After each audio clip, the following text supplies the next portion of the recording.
Bonjour et bienvenue. Merci de votre intérêt sur le POCTEFA. Je m'appelle Pilar Massa, je suis coordinatrice du secrétariat conjoint et nous allons commencer. Tout d'abord, je veux vous rappeler quelques petites choses concernant la séance d'aujourd'hui. En premier lieu, vous rappelez que la séance va être enregistrée et comme dans tous les webinaires qu'on propose, on va mettre en ligne la vidéo pour que tout le monde puisse la suivre. Et aussi vous dire qu'à la fin des interventions des techniciens du secrétariat et de contrôleurs des premiers niveaux, on aura un espace de temps pour des questions.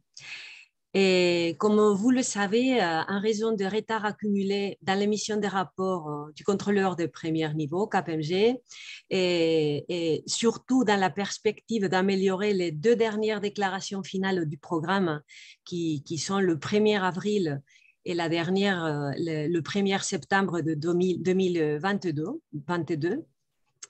Et nous avons proposé quelques mesures pour limiter les effets négatifs de ce retard, qui consiste à une flexibilisation, à la réalisation de ce webinaire virtuel sur la déclaration de dépenses et de financement. Et on a beaucoup travaillé aussi pour l'amélioration de la plateforme CIGEFA, pour mieux organiser la documentation et surtout pour faciliter la compréhension entre le contrôleur et les bénéficiaires. Je vais donner la parole à Sergio Sánchez, qui est le responsable du contrôleur KPMG. Et il va parler en espagnol, mais on va faire une interprétation consécutive par les directeurs de la CTP, qui est l'autorité de gestion du programme, Jean-Louis Valls. Et après, on va donner la parole aux techniciens du secrétariat conjoint, et ainsi les gestionnaires de la financière et aussi les personnels de KPMG. Et on vous remercie de votre participation et de votre intérêt. Et je donne la parole à M. Sergio Sánchez. Merci.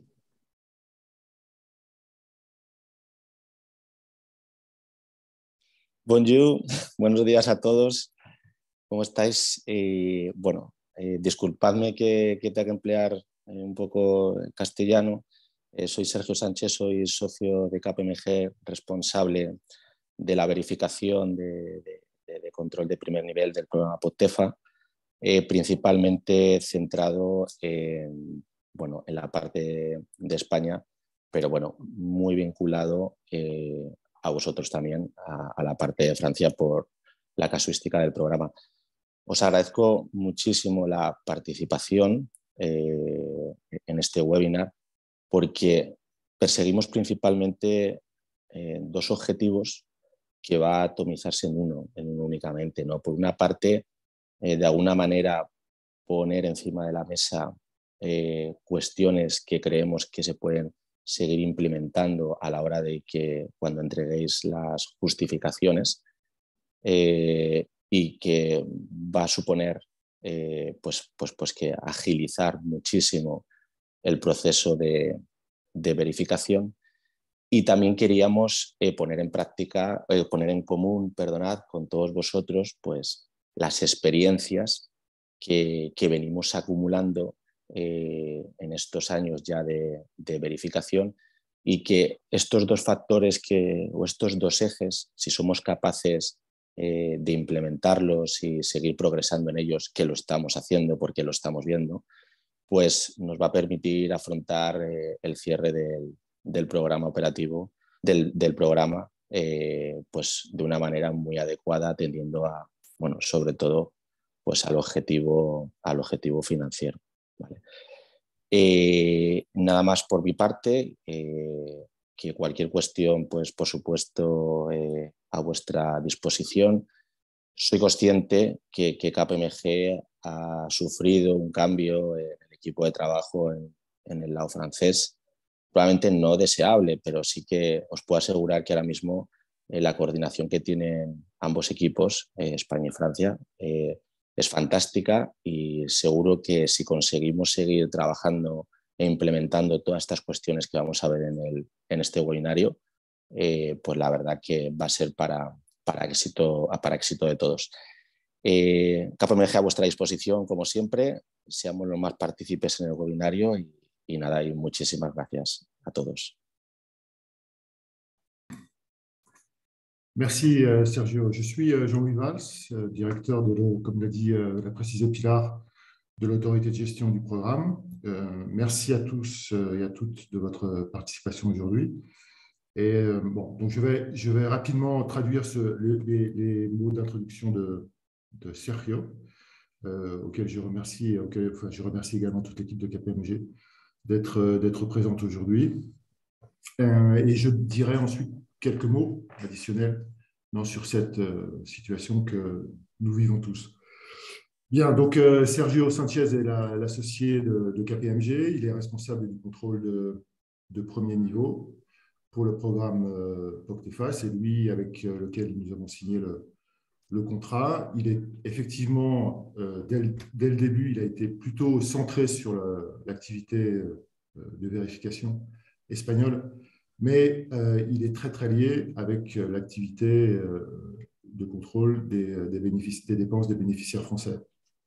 Donc, il vous a remercié, comme je l'ai fait aussi, pour votre participation.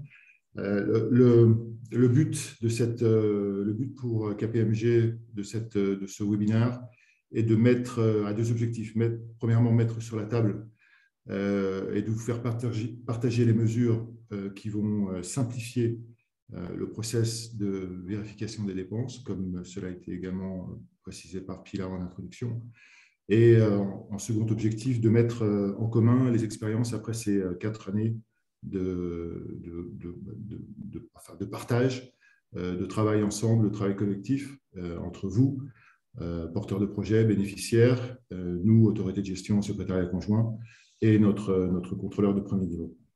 Donc, cela aussi permettra, d'après Sergio, cela permettra également de faciliter, de permettre une clôture harmonieuse du programme 2014-2020.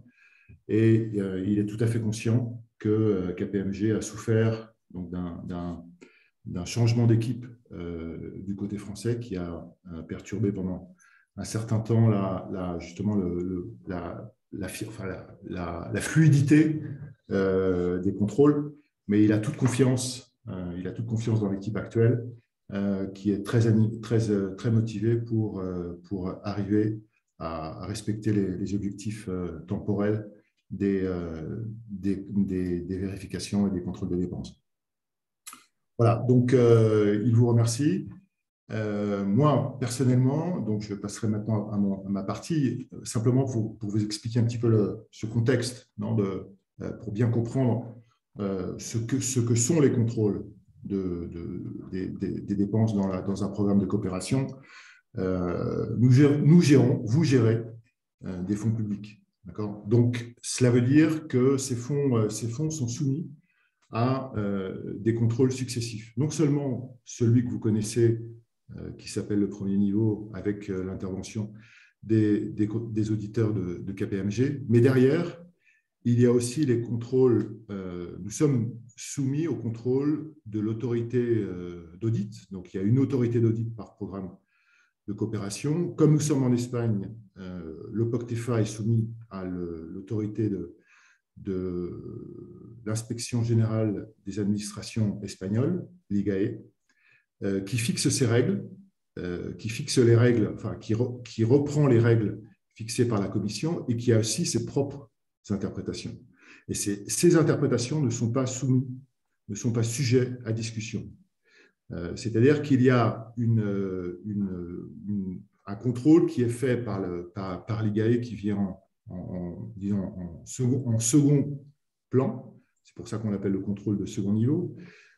Et ce contrôle, à partir du moment où il détecte des erreurs ou des irrégularités ou des corrections financières, nous oblige, aussi bien le programme que notre contrôleur, à réouvrir et à refaire des contrôles. Donc, ça explique un petit peu l'accumulation du travail que nous n'avions pas prévu, puisque nous avions nous-mêmes repris pratiquement intégralement des règles de la programmation 2007-2013, mais qui, au fur et à mesure du temps, ont pu changer. Et c'est un peu toute la difficulté de la gestion d'un programme, d'être vivant et d'avoir ce changement de règles qui fait en sorte que les interprétations peuvent être différentes d'une programmation à l'autre. Donc, ce contrôle de second niveau, mais il y a aussi les contrôles des autorités nationales, donc des États membres, donc France et Espagne, qui là aussi, pourquoi il y a ces contrôles? Parce que ce sont la France et l'Espagne comme États membres qui sont responsables au final des dépenses, des irrégularités, des corrections financières qui peuvent être constatées par la Commission européenne. Donc, il y a évidemment aussi pour eux il faut que le programme soit un gage véritablement de contrôle 100% sécure. C'est pour ça également que dans notre cas, et s'il y a en cas de contrôle des autorités nationales, nous sommes obligés aussi de rouvrir certains contrôles lorsque les autorités nationales constatent des interprétations différentes de vérification des dépenses. Donc, je voulais simplement rajouter cette précision pour bien comprendre le contexte dans lequel nous sommes aujourd'hui dans ces contrôles de dépenses et dont vous souffrez un petit peu les retards que nous avons aujourd'hui. Voilà. Et je cède la parole à ma collègue Elena, je crois. Merci beaucoup, Jean-Louis. Et en effet, j'ai maintenant la parole pour vous expliquer quelques mesures prises pour réduire les circuits de paiement. Donc, je vais partager mon écran pour que vous puissiez voir la présentation.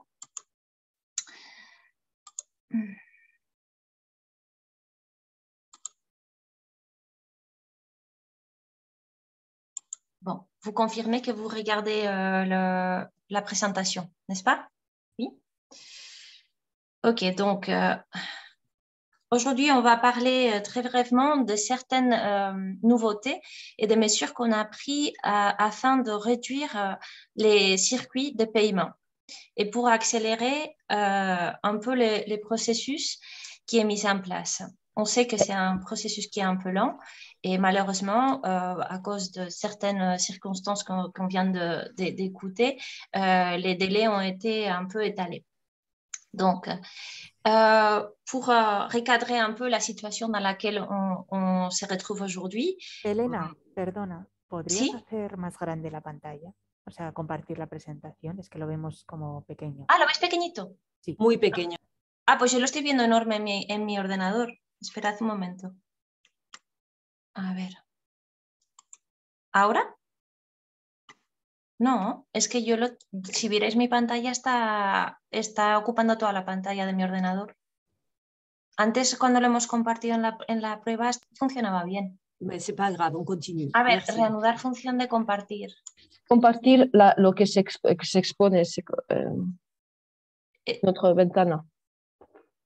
Estáis viendo ahora la presentación en pequeñito, ¿verdad? Sí.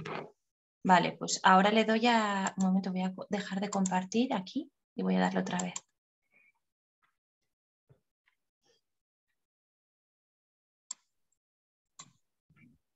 Compartir.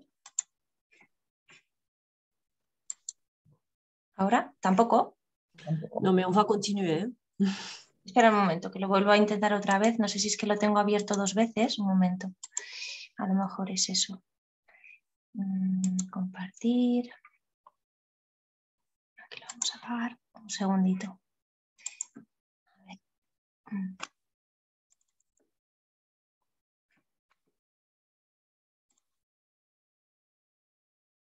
Vale, y ahora vuelvo aquí.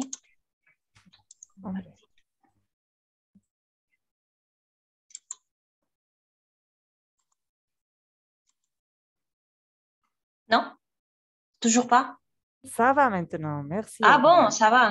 Bon. Ok, super. Merci et désolée. Donc, comme j'étais en train de dire, on va imaginer, on va vous expliquer en mettant un exemple. concret. Imaginons que certains d'entre vous, de votre projet, tous les partenaires d'un même projet, vous avez soumis votre déclaration intermédiaire en avril 2021. D'accord?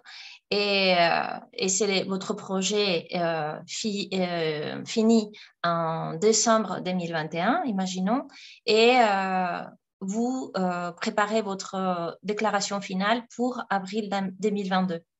Par contre, au moment de présenter votre déclaration finale, KPMG, les contrôleurs de premier niveau, n'a pas finalisé son rapport et donc vous devez finaliser votre déclaration de dépenses sans savoir si vous pouvez réintégrer certaines dépenses ou pas de la déclaration précédente que vous avez présentée en avril 2021. Donc, qu'est-ce qu'on a fait? Voilà. C'est qu'on a pensé que c'était la façon de donner un peu de dynamisme, dynamiser un peu la situation, c'était de vous permettre de créer une nouvelle déclaration de dépenses avec des dépenses rejetées. Donc, ça veut dire que normalement, vous savez que les projets ne peuvent présenter qu'une déclaration par année. Et une fois que vous avez finalisé que votre projet a mis la fin d'exécution, vous n'avez que 3 mois pour envoyer la dernière déclaration. Bon, cette cas exceptionnel, c'est de vous permettre de créer une nouvelle déclaration de dépenses qu'avec des dépenses rejetées par KPMG, par les contrôleurs de premier niveau, et que vous n'avez pas été en capacité de les intégrer dans votre déclaration finale. D'accord? Pour cela, vous devrez contacter les secrétariats conjoints et on examinera cas par cas avec vous. On verra si la pertinence ou pas de soumettre cette nouvelle déclaration avec des dépenses rejetées.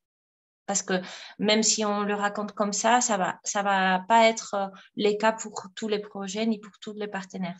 Normalement, une dépense rejetée est rejetée, elle est inéligible et c'est pas dans tous les cas qu'on peut la soumettre à nouveau. D'accord? Donc, c'est pour ça qu'on l'étudiera cas par cas.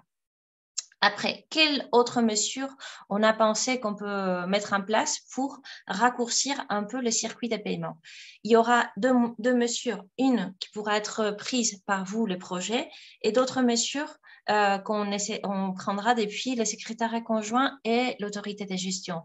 Donc, vous, de votre côté, les chefs de file, vous savez que quand les contrôleurs de premier niveau a signé ou il a émis les rapports finaux pour tous les partenaires, pour toutes les déclarations individuelles de chacun partenaire d'un projet, il vous envoie un message en disant aux chefs de file et à tous les partenaires, OK, nous avons toutes les dépenses validées, éligibles, ça c'est les montants que vous pouvez demander et maintenant c'est au chef de file de créer la déclaration de l'opération et d'envoyer la demande de remboursement du FEDER au secrétariat conjoint et autorité de gestion. Okay? Donc, ce qu'on va faire, c'est de vous inviter à travailler sur la déclaration d'opération au plus vite, de la préparer avant que le contrôleur vous contacte, de commencer à rédiger le rapport d'exécution, commencer à bien classer les livrables du projet, à bien expliquer les revenus ou les recettes éventuelles que pourrait avoir le projet et surtout travailler à bien archiver et à recueillir les preuves des obligations de communication de tous les partenaires. Parce que ça, c'est quelque chose qu'on voit à chaque déclaration de l'opération, qu'on met beaucoup de temps à recueillir toutes les preuves des installations des affiches A3 de toutes les entités qui conforment les partenariats, par exemple. Ça, on voit que des fois, ça peut prendre 1 mois, 2 mois, tandis que toutes les dépenses ont été validées, tous les partenaires ont déclaré, les contrôleurs ont fait son travail, et puis après, au moment de valider les contrôles de cohérence qu'on fait au niveau de secrétariat conjoint, autorité de gestion, on voit que vous mettez beaucoup de temps à recueillir et à faire les photos des affiches A3. La même chose pour avoir les liens et les sites web de chaque partenaire à jour avec les logos du POCTEFA, les logos de l'Union européenne, la mention au FEDER et les brèves explications sur les projets. Après, il faut envoyer une preuve de l'envoi au moins d'un communiqué de presse, la preuve d'avoir invité les médias. Et dans les cas où vous avez un projet avec des infrastructures, très important de mettre une photo du panneau temporaire et puis une plaque permanente une fois que l'infrastructure a été finalisée. Et pour conclure, les mesures qu'on prendra ici au niveau du secrétariat conjoint et autorité de gestion, ça va être d'essayer d'accélérer notre processus et d'être très dynamique. Nous, on traite les demandes de remboursement à fur et à mesure. En fait, les premières déclarations de l'opération qui arrivent, c'est les premières qu'on traite. Donc, on vous invite vraiment à essayer de les envoyer au plus vite pour qu'on puisse traiter votre demande de remboursement et être payé dans les plus courts délais. Et avec ça, ça sera tout. Merci beaucoup et n'hésitez pas à faire des questions, à poser des questions s'il y a des aspects qui n'ont pas été très clairs. Merci. Et je donne la parole aux contrôleurs de premier niveau qui vont expliquer les erreurs récurrentes qu'on retrouve dans les déclarations de dépenses. Bonjour à tous, je suis Émilie Lalanne. Alors, KPMG a expliqué ce matin qu'effectivement, ils ont eu des changements d'équipe et donc du coup, je vais me charger, bien que je ne sois pas le contrôleur de premier niveau, de faire la présentation du contrôleur de premier niveau KPMG. Donc, je vous partage de suite cette présentation. Est-ce que vous pouvez me confirmer que vous la voyez bien? On la voit très bien, Émilie. Un grand. Merci beaucoup, Elena. Donc, je prends la main. Donc, l'idée un petit peu, c'est de vous faire un retour et un feedback sur les erreurs les plus fréquentes qu'on retrouve dans les déclarations de dépenses, mais d'ailleurs qui ont aussi été identifiées lors des ce qu'on appelle les audits de second niveau. Donc, on va commencer par les frais de déplacement et d'hébergement, les dépenses de voyage en fait.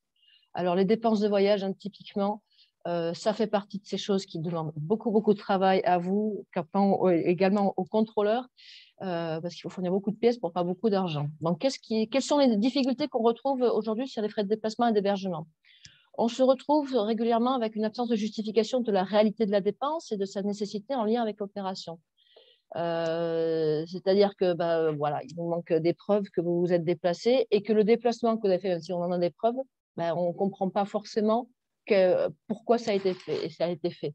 Donc, il faut absolument, quand on dit demande d'indemnité journalière, signée ou approbation de la dépense via la plateforme, ça typiquement, c'est votre ordre de mission, l'ordre de mission de vos supérieurs, ou quand vous revenez, tout un descriptif qui explique pourquoi vous vous êtes déplacé et en quel but, à quelle heure, etc. Donc, en général, la plupart des structures, vous disposez de propres guides internes, mais il faut vraiment pouvoir l'expliquer, même si vous n'en disposez pas.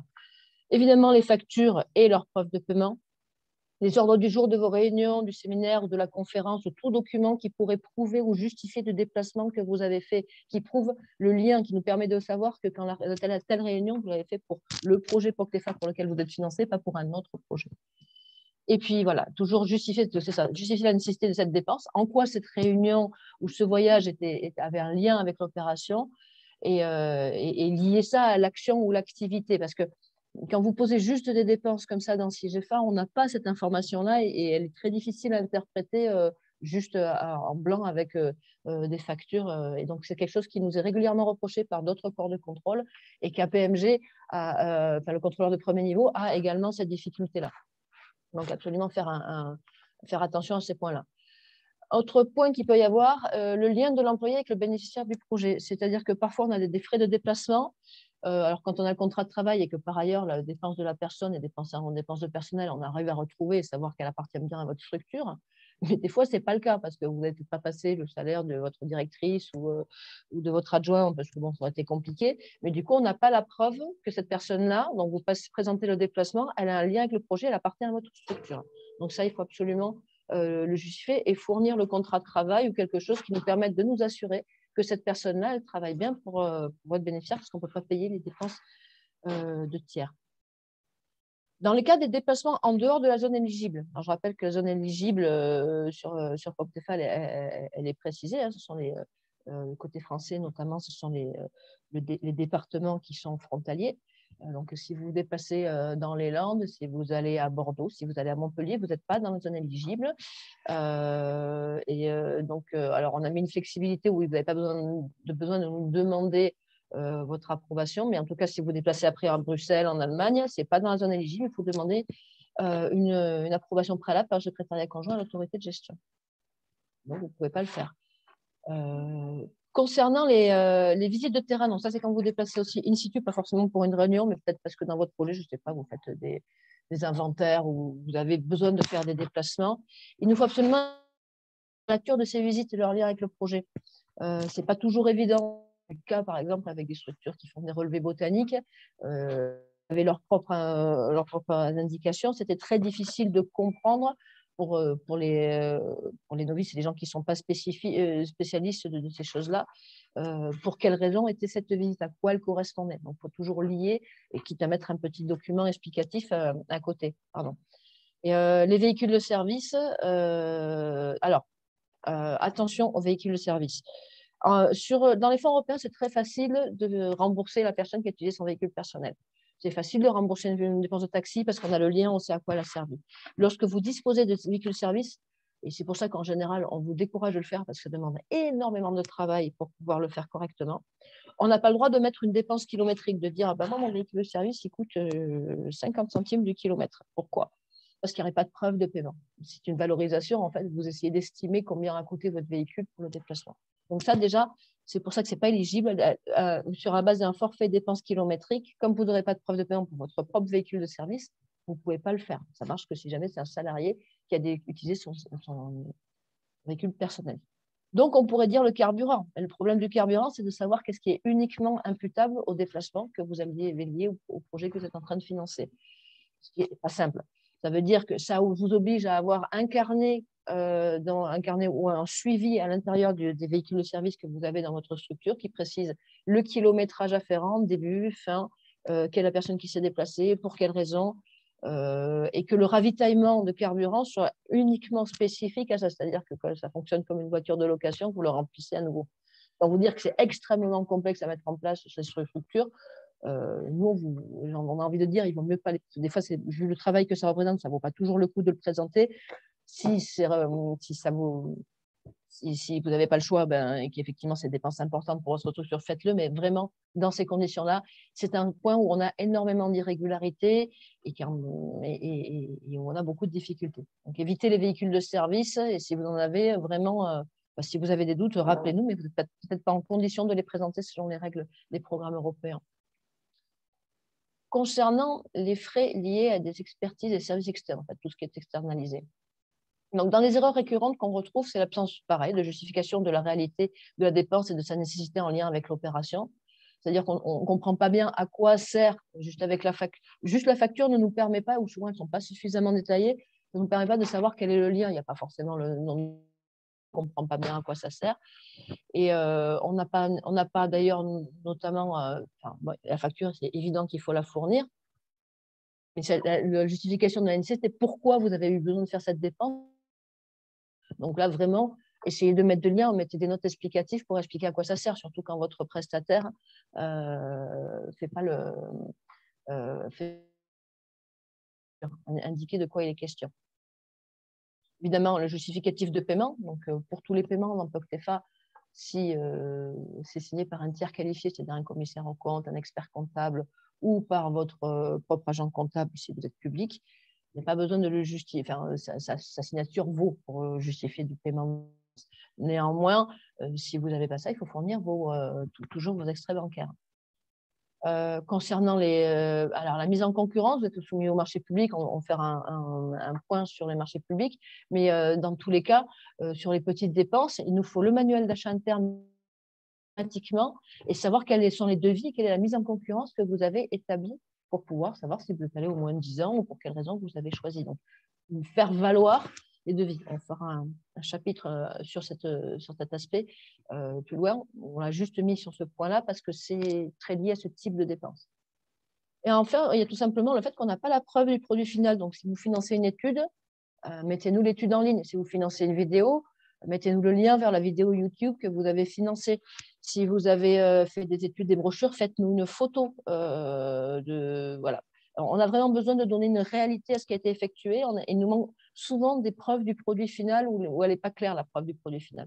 Ou qu'il y a quelque chose qui nous donne un lien, qui nous permette de nous assurer qu'effectivement, la facture pour laquelle vous nous fournissez une dépense, ça correspond à quelque chose réellement. Donc, c'est plus difficile, évidemment, avec des prestations de services qu'avec des équipements. Mais il faut nous trouver un explicatif, un procès-verbal, une de réunion, etc.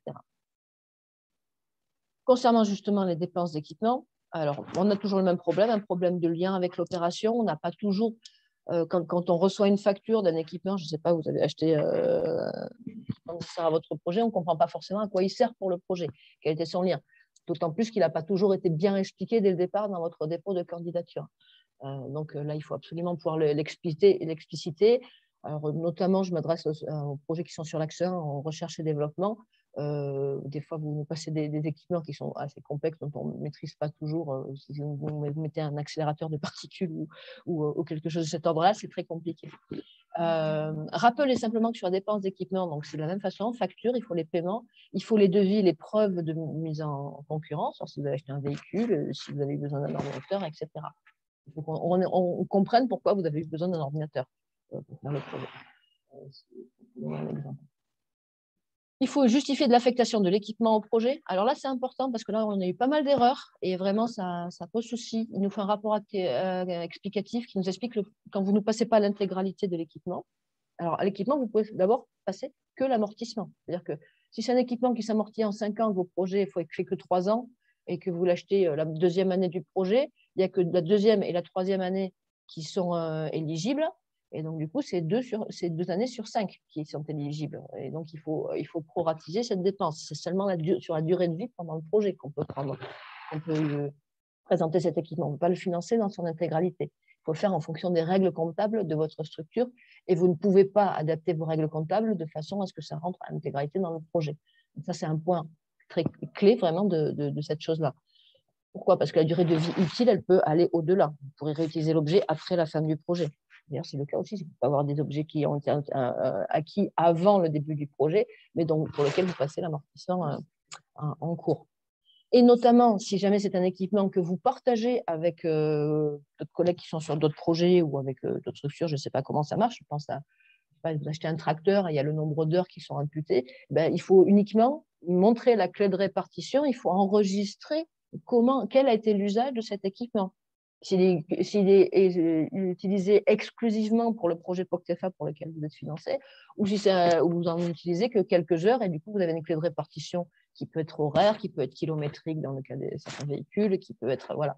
Il faut expliquer votre clé de répartition par rapport à ça. Sinon, en l'absence de pisodite, c'est l'intégralité de l'équipement qui est inéligible. Si on n'est pas en mesure, ou alors vous faites une attestation comme quoi vous garantissez que cet équipement est uniquement dédié au projet POCTEFA, pendant sa durée, ok, mais sinon, il faut vraiment faire attention à ce point-là. On rappelle les règles de visibilité pour les équipements. Il faut absolument qu'ils portent des étiquettes, des autocollants avec le logo du programme, la référence des fonds européens et justifier un petit peu tout ce qu'il y a. Ça, c'est important pour les règles de publicité. Donc, pensez à faire des photos de tous les équipements que vous avez achetés pour pouvoir les mettre en ligne et justifier réellement de leur réalité et savoir à quoi ça ressemble. Les frais de personnel. Alors là, de loin, c'est là où on a le plus d'erreurs et d'irrégularités. Et elles sont très douloureuses en général. Elles font beaucoup de dépenses importantes.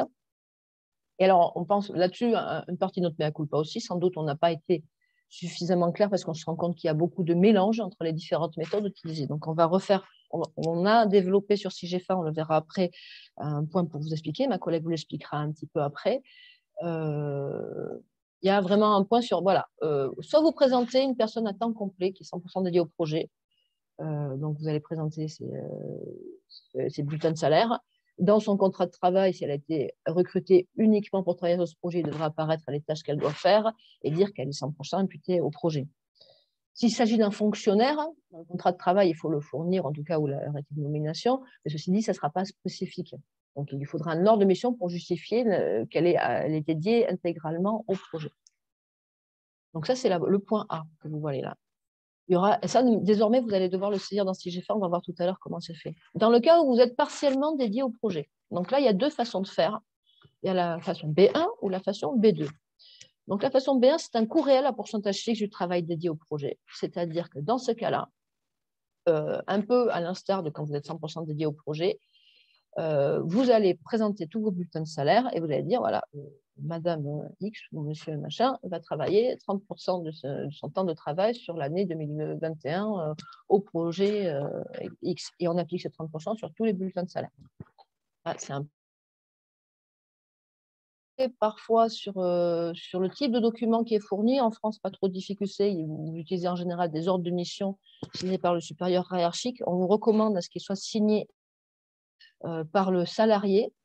Je vais d'ailleurs vous montrer un modèle qu'on vous mettra à disposition. Donc, excusez-moi, ce n'est pas celui-ci. Est-ce que vous voyez le... Alors, attendez, je vais sortir. Je vais repartager.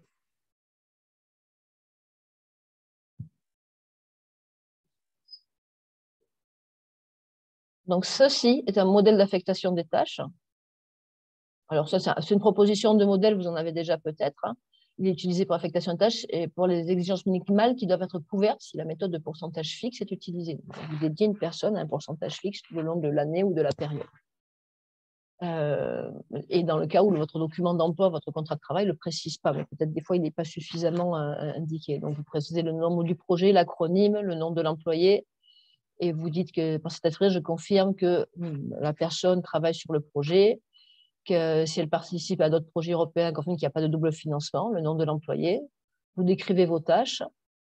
Et là, on précise le pourcentage de temps de travail que cette personne appuiera. Vous mettez le nom de l'employé, le nom de l'employé, et chacun des deux signe. Voilà le modèle qu'on vous propose. Ça ne veut pas dire qu'il ne peut pas y en avoir d'autres, mais en tout cas, c'est ce qu'on attend un petit peu de ces documents-là.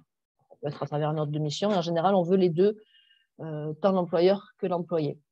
Ça, c'est de loin la méthode la plus simple pour justifier vos dépenses et qui pose vraiment le moins de soucis.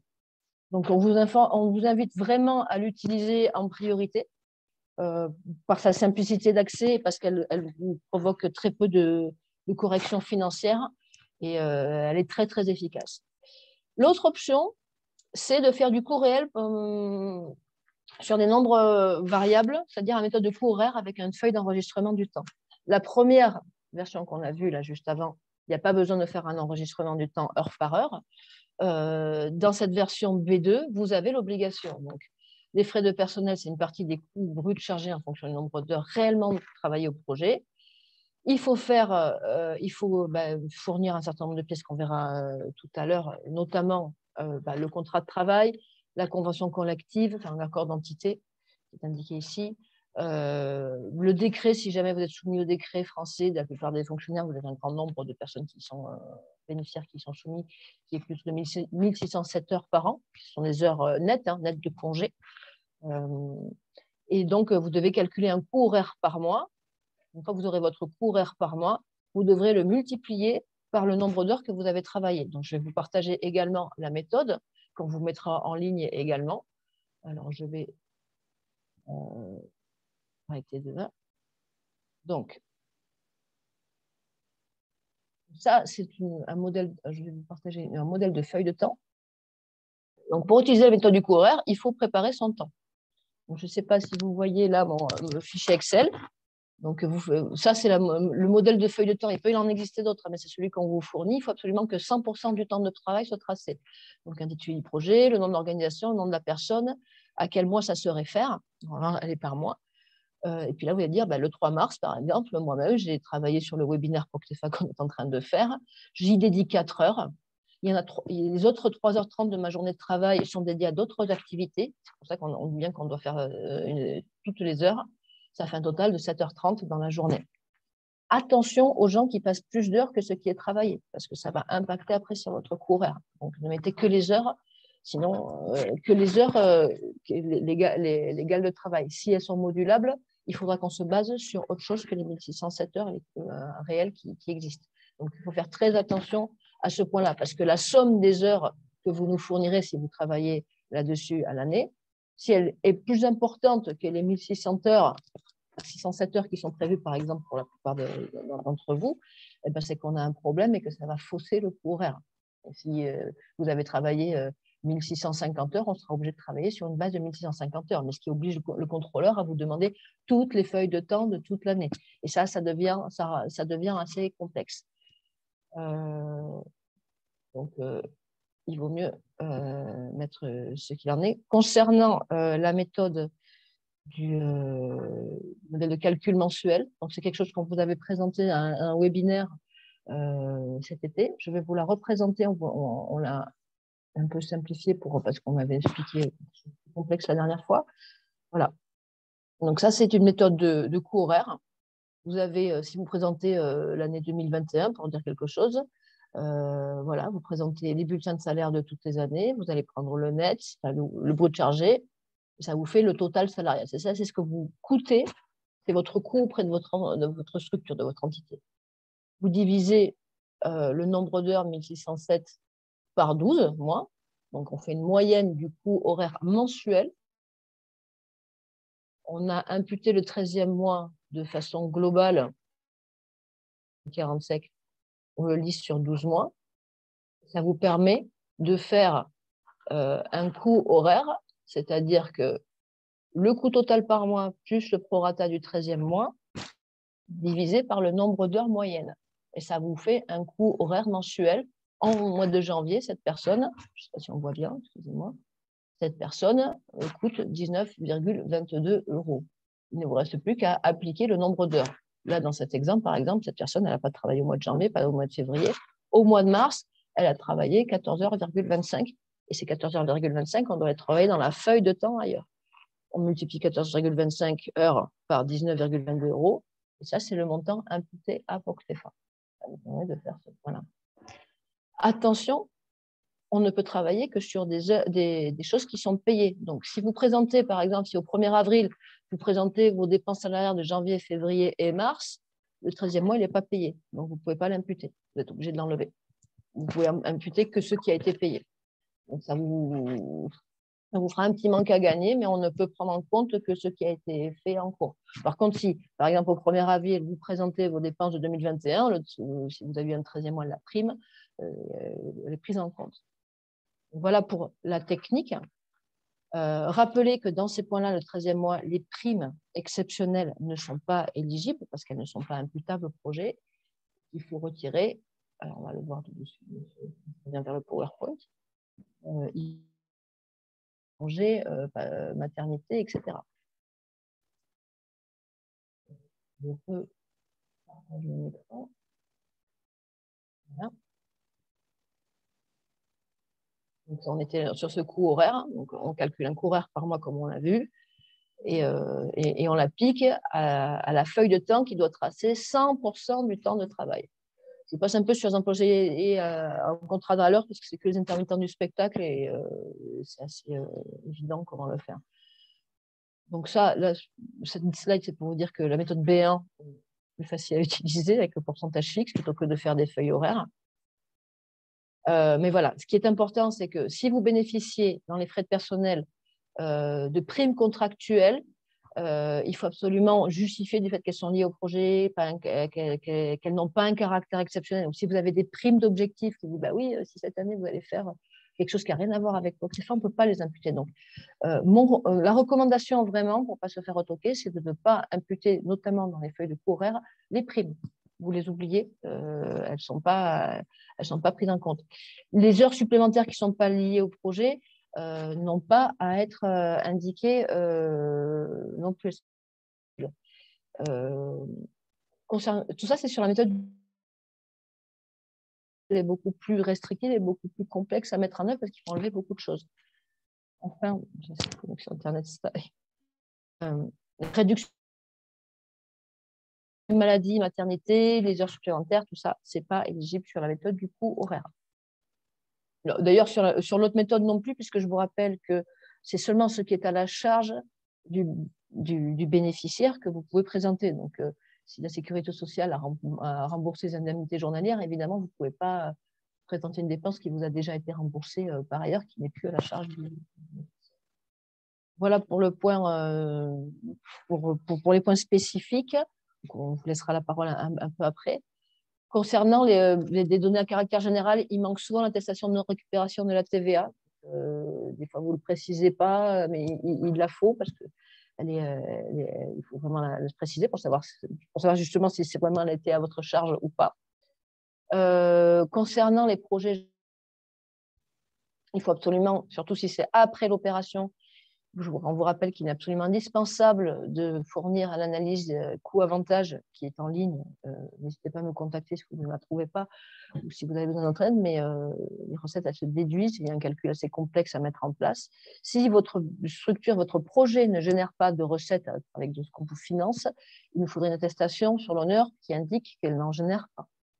Enfin, les règles d'information de publicité, il faut absolument, et ça ma collègue vous l'a déjà dit, il faut absolument les charger. Il y a des fortes corrections financières et ça a l'avantage d'être des choses qui sont un peu rattrapables, mais à la fin du projet, c'est assez compliqué de justifier que vous n'avez pas fait rempli les règles d'information et de publicité. Et ça peut aller jusqu'à 5% de correction financière du projet. Concernant les marchés publics, alors je ne sais pas si Peter, qui est de KPMG, a pu se connecter parce qu'il avait une réunion ce matin et c'est un peu notre expert de marché public. Je crois qu'il n'a pas pu se libérer. Donc, je vais vous faire un petit topo sur les marchés publics. Peter en ligne. Donc, je vais vous indiquer, mais ça, on le verra aussi parce qu'on a changé le CIGEFA sur ce point-là. Je vous partage. Voilà. Les marchés publics, aujourd'hui, donc je vous mets les seuils de 2022-2023, en grosso modo, ça fonctionne comme ça. Donc, de 0 à 40 000 euros, vous n'avez pas de publicité obligatoire. C'est des marchés de gré à gré. Ceci dit, gré à gré ne signifie pas absence de mise en concurrence. Donc, il faut absolument un minimum des pièces. Il nous faut votre guide interne de vos achats, le guide de la commande publique, et ça, il faut le fournir systématiquement. Et vous devez fournir les sollicitations auprès de vos fournisseurs, les devis que vous avez demandés, le catalogue que vous avez consulté pour choisir ce que vous alliez avoir, la note de l'acheteur ou tout élément permettant de justifier l'achat. Je ne sais pas si vous voyez bien, hein, vous me dites si je joue un peu. Allez. La rédaction. Alors, et si la valeur estimée est égale ou supérieure à 25 000 euros, il faut garder toute trace écrite. C'est absolument indispensable de garder des traces écrites. Ça ne suffit pas juste de dire je vais consulter sur Internet, je vais passer 3 coups de fil pour voir ce qu'il y avait. Donc, je vous rappelle que pour les marchés inférieurs à 40 000 euros, l'acheteur public a pour seule obligation de choisir une offre pertinente, de faire une bonne utilisation des données publiques et de ne pas contracter systématiquement avec un même fournisseur lorsqu'il y a plusieurs offres susceptibles de répondre à son besoin. Nous, typiquement, on essaye de changer de restaurant quand on va manger quelque part et qu'il y a une réunion. Donc, par exemple, ça vous donne de ne pas toujours aller chez le même ou pas aller toujours sur le même fournisseur. Au-delà de 40 000 euros, et ça, c'est des seuils qui ont changé depuis 2022, vous avez ce qu'on appelle des marchés en MAPA, ce sont des procédures adaptées. Donc, à minima, il faut un avis de publicité sur votre profil d'acheteur, sur un GAL, c'est le journal d'annonce légale, BOMP, c'est le bulletin officiel d'annonce des marchés publics. Il faut fournir le règlement de consultation. Tout ça, c'est des pièces qu'on attend que vous devez mettre dans CIGEFA. Si on n'a pas ces pièces-là, on ne peut pas faire le travail. Ça fait partie des choses qui est vraiment nous mettre en retard parce que très souvent, on a des pièces incomplètes. Donc là, vous verrez qu'on a mis une liste dans CIGEFA, mais ce sont les pièces qu'on attend. Donc, dossier de consultation, le cahier des clauses administratives, les cahiers des clauses techniques, enfin, tous ces points-là, les actes d'engagement, les bordereaux, toutes les demandes de renseignement des soumissionnaires, il nous faut tout.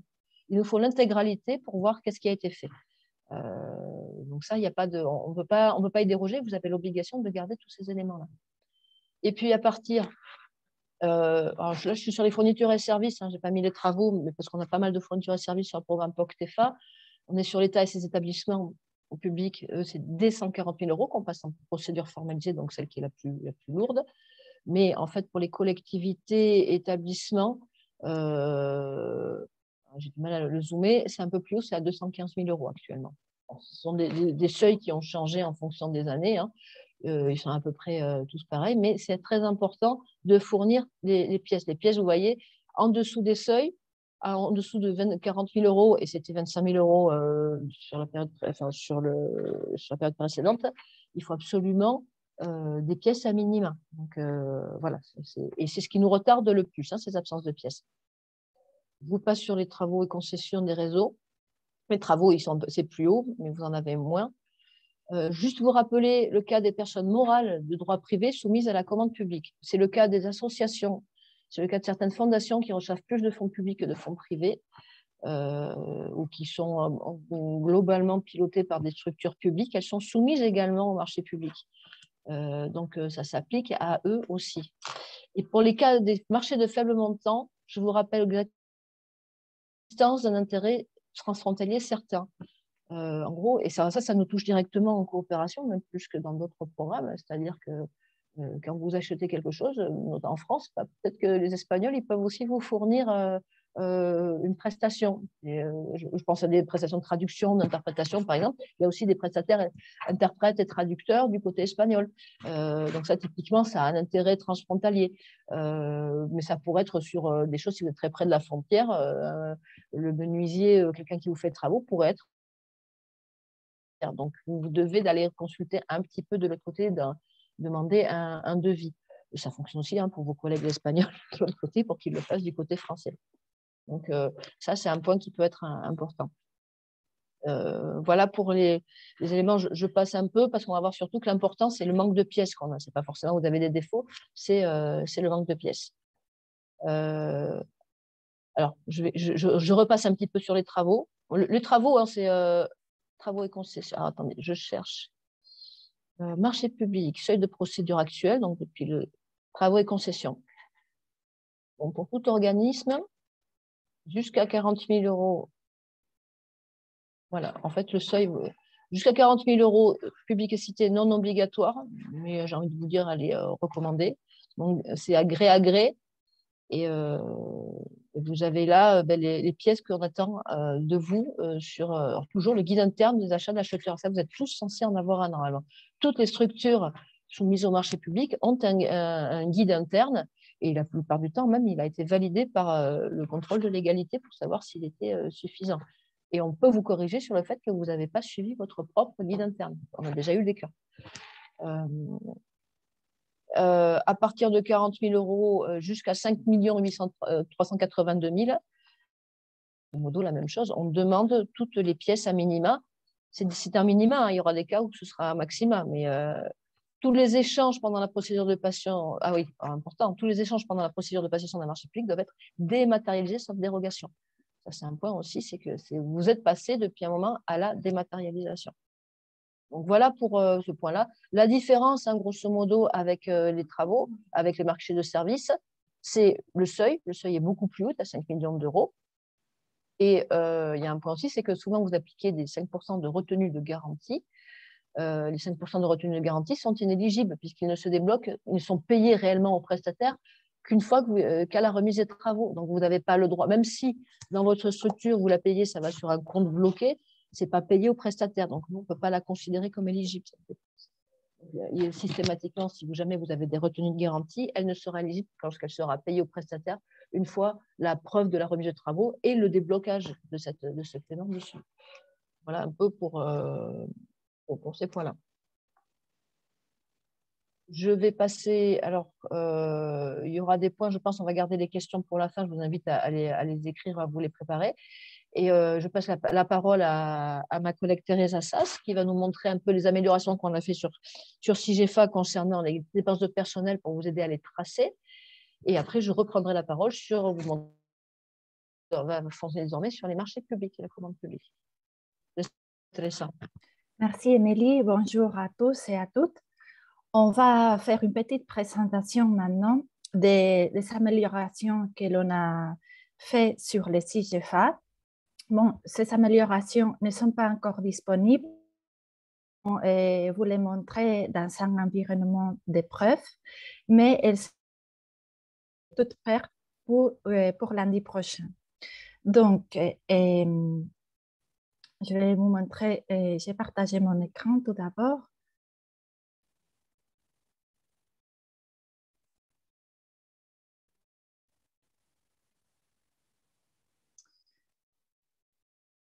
C'est bon? Oui? Vous la voyez correctement? Sí, Teresa. Merci. Donc, comme je vous ai dit, maintenant, on va travailler dans un environnement de preuve, mais toutes les améliorations seront disponibles dès lundi. On va prendre un exemple de projet, Sashipir.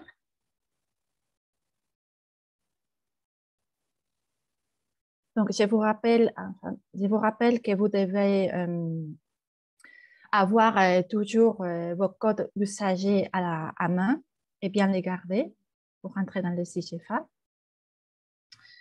Donc, on choisit les projets et on va commencer avec une petite présentation, surtout pour ceux qui sont nouveaux, pour ces projets qui ont été approuvés récemment et qui n'ont pas encore fait de déclaration de dépenses sur les registres de dépenses. Donc, on rentre dans un bénéficiaire. Okay. Ici. Et à gauche, on va avoir un registre pour les données des personnels. Cette présentation va être sur les dépenses des personnels. Donc, le premier pas que l'on doit faire, c'est enregistrer tous les salariés de l'entité pour avoir les contrats et les documents propres à chaque salarié. Donc, on va créer un nouveau salarié. Donc, le bénéficiaire, c'est la chambre des secrets de Harry Potter. Et on va créer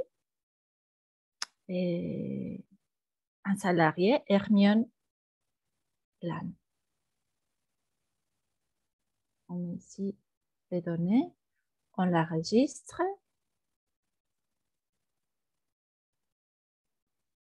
Ce qui s'est passé parce que je ne le vois plus.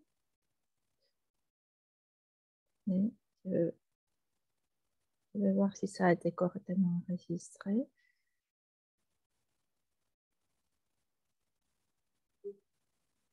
Oui, elle est là. Donc, elle a été enregistrée.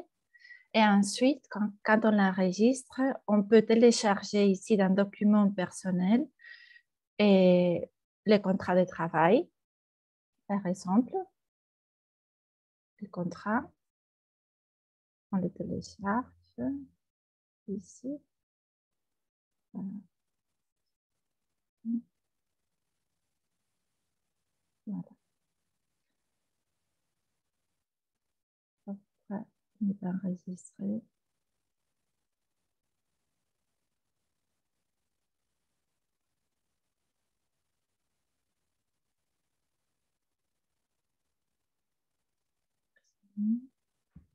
Description, contrat de travail.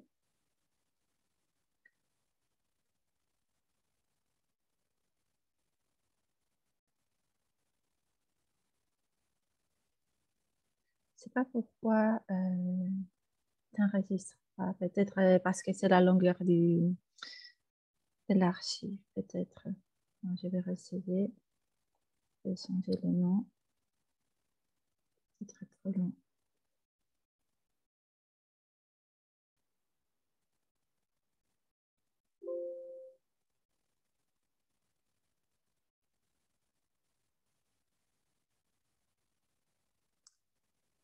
Ah, là, bon. Normalement, ça devrait s'enregistrer, mais Simplement préciser qu'on est pour des raisons de confidentialité, on est sur une version test de CIGEFA qui ne fonctionne pas exactement qui fonctionne moins bien que la version publique. Donc, peut-être il y a ici, on a un souci technique ici, mais normalement, ça devrait se télécharger sans problème. Et donc, voilà. On pourrait mettre ici d'autres documents concernant ces salariés. Et ensuite, une fois les salariés créés, on peut aller proprement dans les registres des dépenses et créer des dépenses pour ces salariés. Donc, pour créer une nouvelle dépense, on voit ici cette case orange, créer une nouvelle dépense. Voilà. Donc, le numéro d'ordre s'affiche automatiquement par les systèmes. Ensuite, on choisit la typologie de dépenses, frais de personnel. On choisit les salariés, donc premium LAN. Et ici, c'est une nouveauté que l'on vient d'introduire, c'est la modalité d'imputation de la dépense de personnel. Donc ici, vous aurez un dépliant avec plusieurs options et vous devrez choisir l'option pour ces salariés. Coût réel à temps complet, 100% dédié au projet, soit coût réel partiellement dédié au projet, qui peut être un coût réel pourcentage fixe du temps de travail dédié au projet ou coût réel nombre d'heures de travail mensuel variable dédié au projet. Et la dernière, ça serait employer un contrat à l'heure, par exemple, pour les intermittents du spectacle. Donc, on va faire un petit exemple. Donc, on va dire que cette personne, Hermione Land, travaille à coût réel et pourcentage fixe du temps de travail. Donc, on choisit ceci.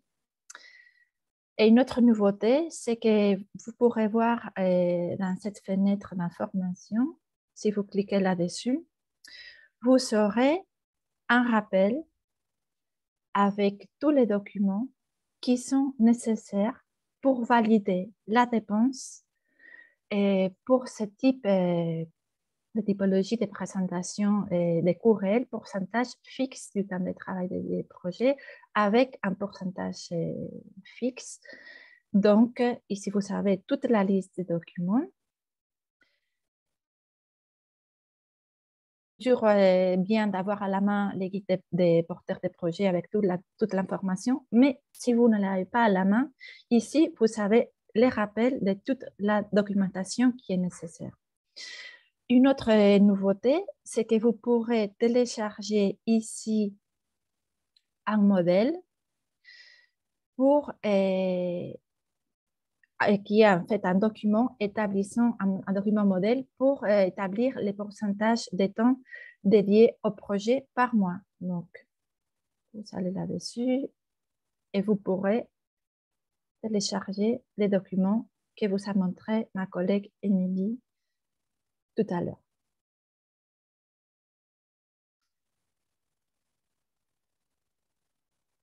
Donc, si bon, on met un nom des factures, on va dire 1, de la facture, dire 1er mars, date de paiement, et le montant total, ce serait 1 000 €. Et comme Hermione travaille 50% de son temps, les montants soumis, ça serait 500 €. Et les modes de paiement, un virement.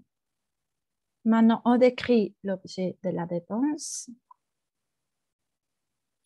Dépense personnelle, mois de mars. Gestion du projet. On sélectionne l'action du projet. On peut choisir soit un, soit plusieurs. Et voilà. Et on enregistre la dépense. Ah, il nous manque la référence comptable. Un point qui est important, la référence comptable, parce que c'est ce qui garantit la séparation comptable. C'est une obligation réglementaire et c'est ce qui doit nous permettre de retrouver dans votre comptabilité, donner la traçabilité de la pièce comptable que vous transmettez. Voilà, vous savez aussi ici, les champs de référence comptable, il convient de se référer au nombre de la comptabilité distinctes et dans les cas de factures groupées, indiquer le numéro de compte dans ce champ. Donc, ensuite, bon, nous avons créé cette dépense et nous devons apporter la documentation justificative de cette dépense. Pour cela, nous allons aller dans cette partie-là, documentation. Vous savez avoir aussi les rappels de toute la documentation qui est nécessaire pour ce type de dépenses. Et la nouveauté vient ici. Donc, on pourra choisir un document. On va mettre une feuille de temps qui ne serait pas nécessaire pour ce cas, qui est un pourcentage fixe. Et une description de la dépense, donc dépense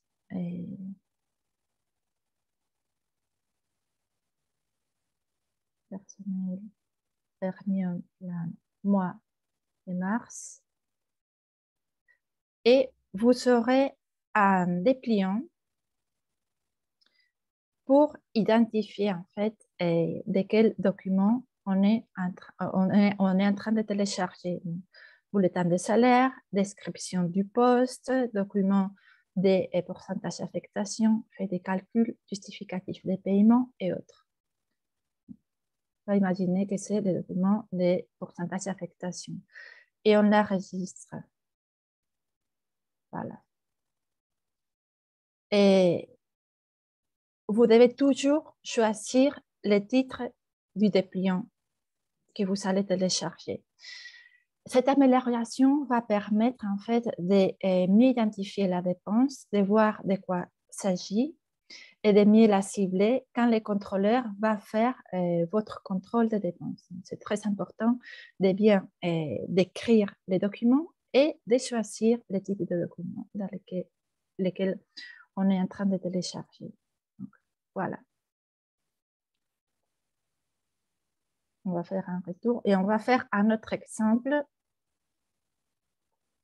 On va créer une autre dépense. Pour que vous voyez une autre nouveauté. Bon. C'est toujours des frais de personnel. On va prendre les mêmes salariés. Et ici, pour l'option B2, coût réel, nombre d'heures de travail mensuel variable dédié au projet. Si on choisit cette option, vous verrez dans cette fenêtre d'information aussi également toute la liste des documents qui sont nécessaires pour ce type de modalités de dépenses de personnel. Comme nouveauté, nous allons inclure dans le CGFA les modèles que vous a montré Émilie tout à l'heure, des feuilles de registre d'heures. Voilà. Donc, vous savez en fait ces modèles dans la guide des porteurs de projet, mais nous avons facilité les modèles en Excel. Comme vous l'a dit Émilie, c'est très important que tous les temps de travail de l'employé soit rempli. Pas seulement les tâches, le nombre d'heures dédiées au projet, mais aussi le nombre d'heures dédiées à autres tâches dans ce temps de travail. Voilà.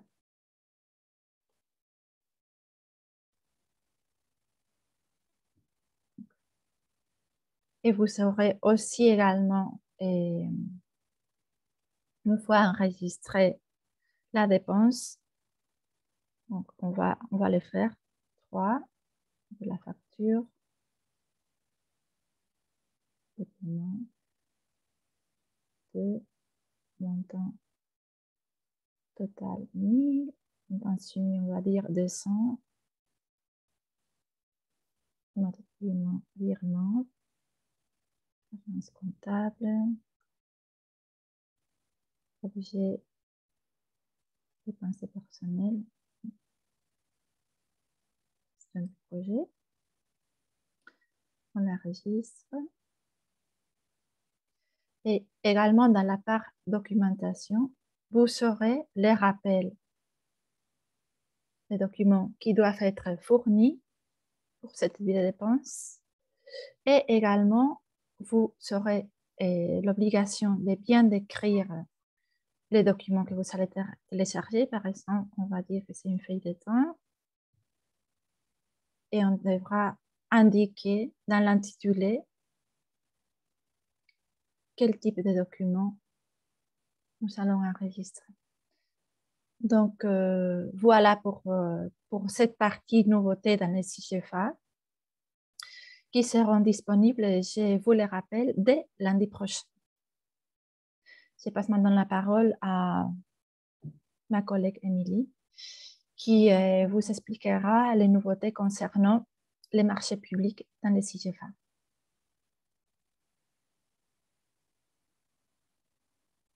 Rebonjour, je vais essayer de faire un peu plus vite parce qu'on perd un peu de temps, un peu de ma faute d'ailleurs, je me suis un peu trop étalée. Nous avons le webinaire avec les Espagnols dans un quart d'heure.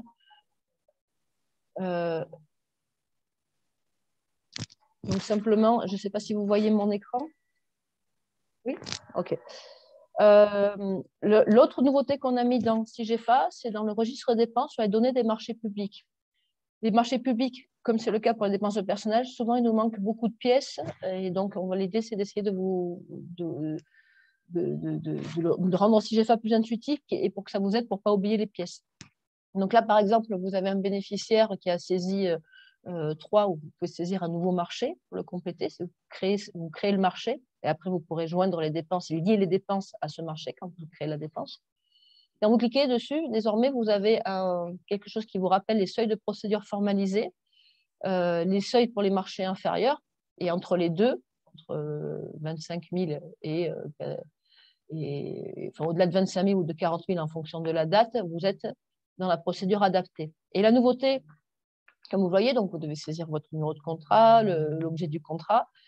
Maintenant, il y a désormais une procédure que vous devez saisir. Alors, vous pourrez saisir à partir dès lundi, vous pourrez mettre celle que vous allez créer de nouvelles, mais vous pouvez le faire, et je vous invite à le faire également si vous n'avez jamais saisi, parce que c'est important.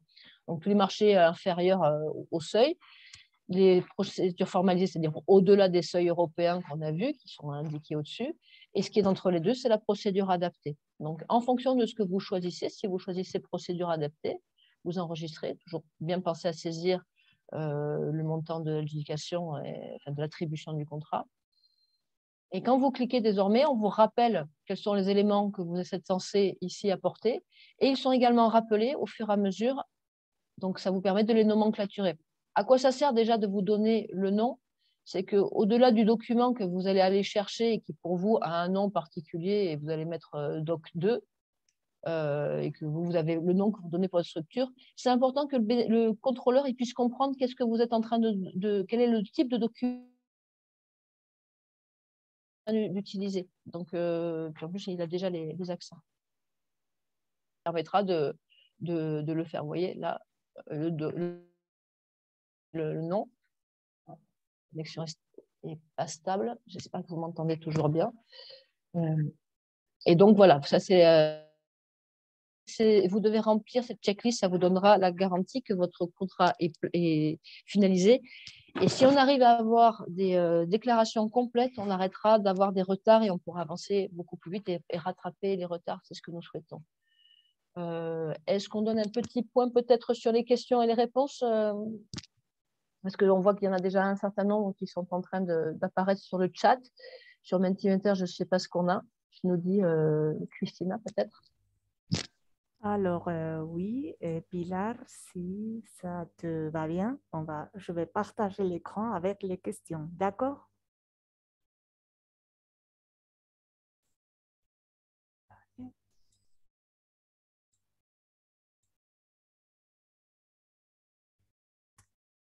Est-ce que vous voyez les questions maintenant? Oui. Alors, Peut-on changer de méthode de déclaration des frais de personnel en cours de projet? Exemple, arrêter de présenter des feuilles de temps et utiliser la méthode à pourcentage fixe. Il vaut mieux le faire par année. Alors, ce n'est pas impossible. La difficulté, c'est si vous le faites sur une année qui est en cours, il peut y avoir des problèmes de méthodologie qui ne sont pas compatibles, donc ça peut générer des soucis. Si vous le faites par année comptable, alors vous avez fait 2020, vous avez fait de la feuille de temps, 2021, vous faites du pourcentage fixe, c'est pesable. Si c'est en plein milieu de l'année, je ne vous le conseille pas parce que vous allez vous retrouver avec c'est très difficile de passer de l'une à l'autre et ce n'est pas vraiment recommandable. Sur quelle base est calculé le nombre de 1607 heures par an? À quoi correspond exactement ce nombre? 1607 heures par an, c'est un décret français pour les fonctionnaires, enfin les personnes publiques en général, certains travaillent un peu moins. Il correspond en fait c'est 35 heures fois 52 semaines, qui a fait 1820 heures. Et ça inclut. Après, vous décomptez les jours fériés, les congés, etc. Tout ce qui est. C'est un nombre standard, mais ça ne veut pas dire que dans votre structure, c'est celui-ci. Il faut que vous calculiez, il faut savoir dans votre structure à vous, quel est le nombre d'heures. Et c'est ce document que vous devrez fournir absolument au contrôleur. Parce que l'important, c'est de fournir au contrôleur. On a pris cette base-là parce qu'elle existe. C'est une réalité chez beaucoup de bénéficiaires qui sont soumis à ce décret. Mais il faut pouvoir le justifier.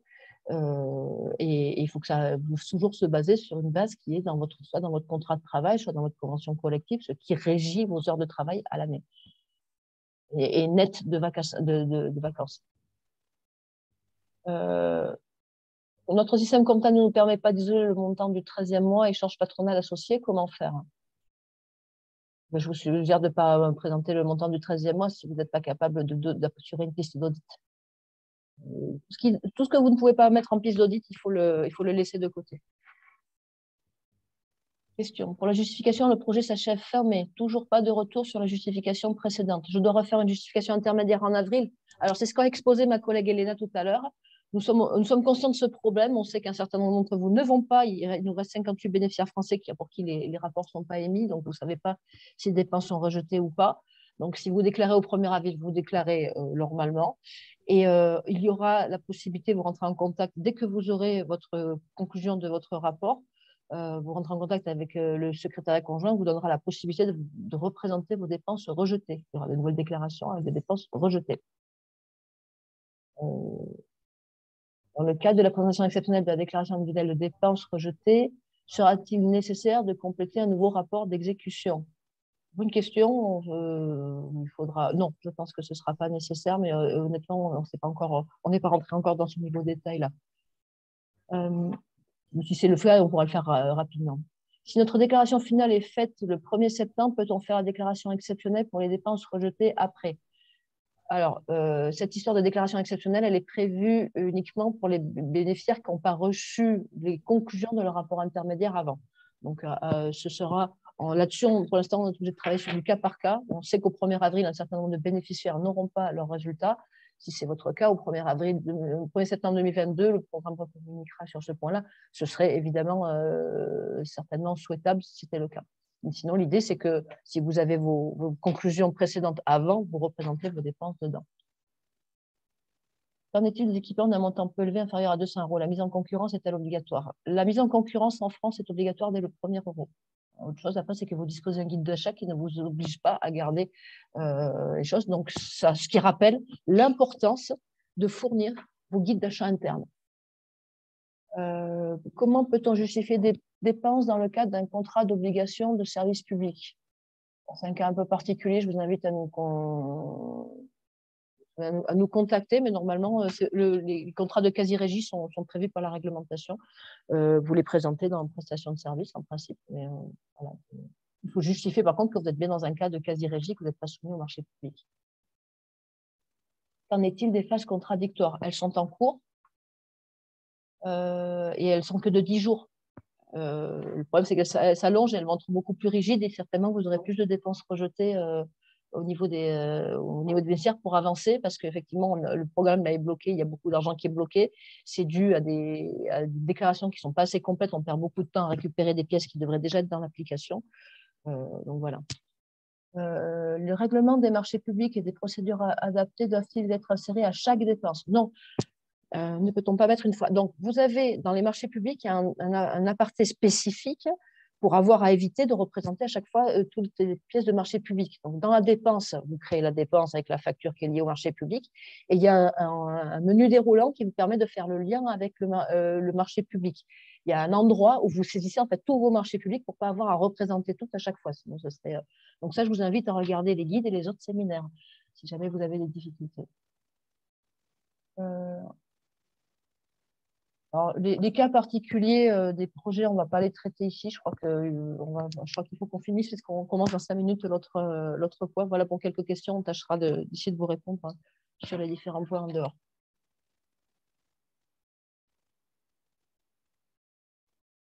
Un guide d'achat interne, c'est le guide qui vous permet de dire, nous, dans notre structure, on a décidé qu'à partir de tel moment, on demandait tant de devis, qu'on les gardait, etc.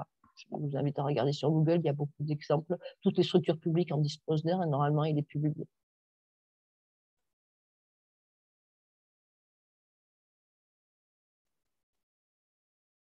Alors, on est connu pour répondre, après on est un petit peu submergé, mais je vous invite on répond au maximum. Hein. Après, on fait du... C'est trop speed, oui. Je crois qu'on va, on va mettre fin au webinaire. Oui. Si vous pouvez peut-être laisser... Merci. Bon, c'est vrai qu'on a laissé un espace très court pour des questions. Nous vous remercions et en tout cas, s'il y a des grosses doutes, on vous invite à nous écrire comme d'habitude sur nos courriels électroniques du secrétariat conjoint. Juste, on vous rappelle, comme on a dit au début, que comme tous les webinaires organisés par le programme sont mis en ligne dans le site POCTEFA et aussi avec les présentations PowerPoint. Et nous vous rappelons que nous sommes dans la dernière année d'exécution des projets, des opérations et aussi pour les déclarations finales des dépenses, c'est-à-dire le 1er avril et le 1er septembre et sont les dernières opportunités pour déclarer vos dépenses. On vous invite, comme on vous a dit, à ne laisser les choses pour les derniers moments. Et merci beaucoup de votre attention et de votre intérêt. Et on reste à votre disposition. Merci à toute l'équipe du secrétariat conjoint et de KPMG. Et bonne journée. Au revoir.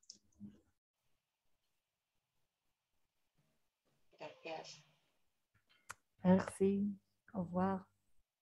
Merci à tout le monde. Au revoir.